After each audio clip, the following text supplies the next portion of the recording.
Hi, so welcoming Kit Oliynyk, a creative director and deep background in terms of interaction design.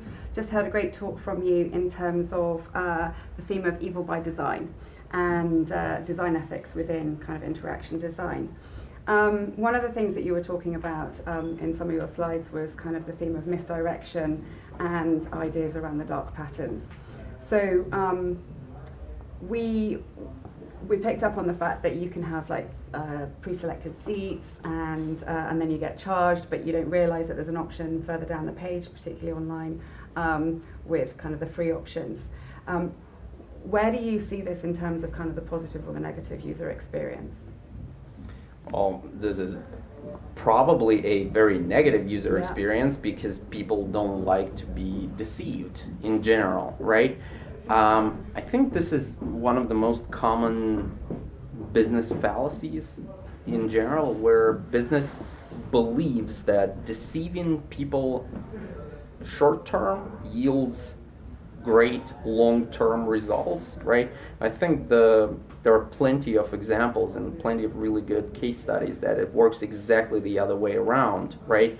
The best thing a company, a product, a startup could bring to the table is the just honesty, clarity, and loyalty to people, to their customers, or just regular people somehow related to their industry, somehow related to their product, because that's what people recognize and that's what they remember, not the cool button that you made, not the animation or something like that. They're just gonna have this vibe somewhere at the back of their mind that, hey, this product really let me down last time. I don't remember how it happened, but it kind of sucks, so I'm not going to use it anymore. Okay, so in that regard, you know, the more customers can have a much more kind of personal relationship and interaction with the site that they're using. You talked a little bit about kind of changing core beliefs and making sure that you were communicating. Do you think that businesses and teams are losing perspective on that human-to-human interaction? I think sometimes, I wouldn't say that it's an industry-wide problem or the entire companies are losing touch. I think it's all about people, right? I don't believe that companies are making decisions. It's always about some person or a group of people, always, right?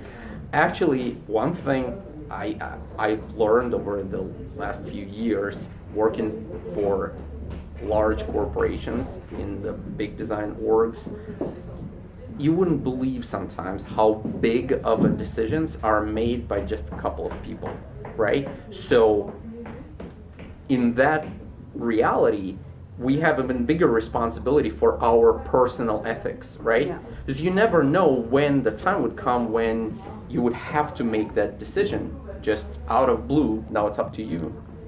So the fundamental rules are then, if you're, you know, in your startup or scale-up mode, then it's much more about keeping it simple consumer interactions, ones that feel ethical and balanced. Sure. I wouldn't focus on the word simple too much, right? Because sometimes designers, you know, stick to simplicity as one of their core design virtues. But hey, there are situations where you cannot just get it 100% simple. You can simplify something that's incredibly complex, right? Sure. Like financial industry with all the regulations and all the other crazy stuff and legal stuff, and you know, it would not be simple, but you can simplify it a little bit, and you can just try and always hold yourself accountable that you're doing it for the sake of people, right? Okay. So someone asked, I think the other time, it is just so easy to justify those things, you know. Sometimes you would start doing something bad and there's this voice in your head that would just find all sorts of justifications for it. Well, it's for the best, it's for the users, yada yada. That's why it's great to do this stuff in groups, so there would be other people who would hold you accountable and would call bullshit on it sometimes. Okay, cool. what top tips would you give either retail, startup, fintech businesses in terms of top tips to kind of get themselves off the ground with sort of core interaction design beliefs and principles? Is there anything critical that you think they have to adhere to? Well, so yeah, honesty and clarity would be the two best kind of things. You know, VCs, venture capitalists, usually ask, how might your product change people's behaviors, right? So they focus on changing behaviors of people, right? I would just remember that change in someone's behavior is a big deal, right? So unless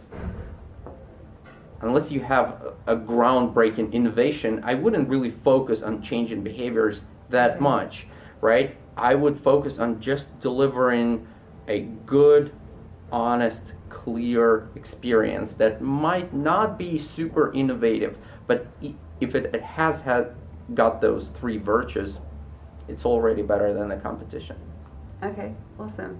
And just to wrap up, tell us a little bit about what kind of inspires you most on a daily basis and kind of where you think things are going in the next 12, 15 months.